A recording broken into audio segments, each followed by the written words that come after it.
안녕하십니까. 2월 10일 목요일 더빙뉴스 제이입니다. 첫 번째 뉴스입니다. 금융감독원이 국민의힘 강민국 의원실에 제출한 자료에 따르면 카카오뱅크와 K뱅크, 토스뱅크 등 인터넷 전문은행 3곳의 총 일반 직원 1635명 가운데 입사 전 다른 회사를 다닌 적이 없는 무경력 대졸 신입 직원은 15명에 불과한 것으로 나타났습니다. 한 인터넷 은행 관계자는 대형은행 인력의 10분의 1도 안 되는 신생 회사이다 보니 신입 직원을 뽑아 연수하고 가르칠 여유가 없다며 그렇다 보니 출근 첫날부터 업무에 투입해도 두세 사람 몫을 해낼 경력직 출신을 선호할 수밖에 없다고 전했습니다. 두 번째 뉴스입니다. 원자재 가격 상승으로 생산 비용 부담이 커지면서 기업들 실적이 악화되는 가운데 상대적으로 자유로운 기업들이 주목받고 있습니다.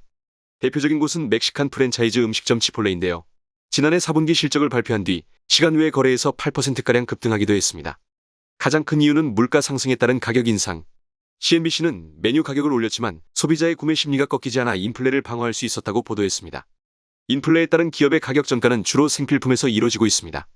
타이드 세제와 다우니 섬유 유연제 등을 파는 프록터앤드갬블 주가도 한 달 사이 12.1%나 올랐습니다. 코카콜라나 맥도날드도 각각 10.4%와 3.8%가 오르는 등 인플레에 따른 가격 인상이 오히려 기업의 실적을 부양하는 모양새입니다. 세 번째 뉴스입니다. 대기업에 다니는 20, 30대 MZ세대 직장인을 중심으로 터져나오는 성과급 논란이 매년 반복되고 있습니다. 몇 년 전까지만 해도 성과급 액수는 같은 부서 직원끼리도 공유하지 않는 분위기였지만 MZ세대 회사원들은 사내외 익명 커뮤니티를 통해 통장에 찍힌 액수를 공개하며 정보 교환이 이루어지고 있습니다. 이들의 공통된 의견은 이익과 성과급 연동이 곧 공정한 보상. 매일경제의 설문조사에 따르면 보상체계가 바뀌어야 한다고 응답한 비율이 83%, 이익 대비 보상이 작다라고 응답한 비율이 52%로 나타났습니다. 네 번째 뉴스입니다. 동남아 자동차 시장이 전기차 각축전으로 뜨겁게 달아오르고 있습니다. 전통의 완성차 업체뿐만 아니라 중국 자동차 업체, 여기에 폭스콘 같은 자동차 산업의 새 도전장을 낸 기업까지 잇따라 태국, 인도네시아 등 주요 국가의 전기차 생산 기지를 짓겠다고 발표했습니다.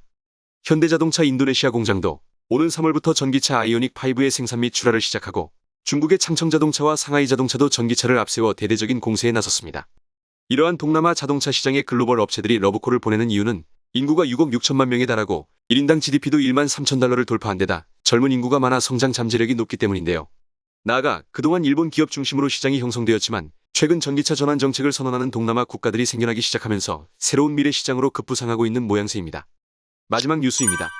월스트리트 저널에 따르면 지난해 외국인 투자자들이 708억 달러, 약 84조 7천억 원 규모의 미국 상업용 부동산을 사들였습니다.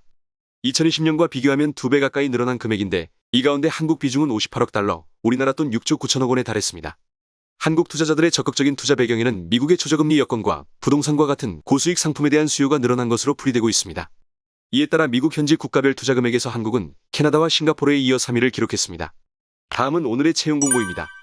한국언론진흥재단에서 2022년 1차 체험형 청년 인턴 채용 모집 공고문을 냈습니다. 모집 분야는 일반 행정 분야로 근무와 채용 규모는 서울 9명을 비롯한 광주 1명, 대구 1명, 부산 1명을 모집하고 있습니다.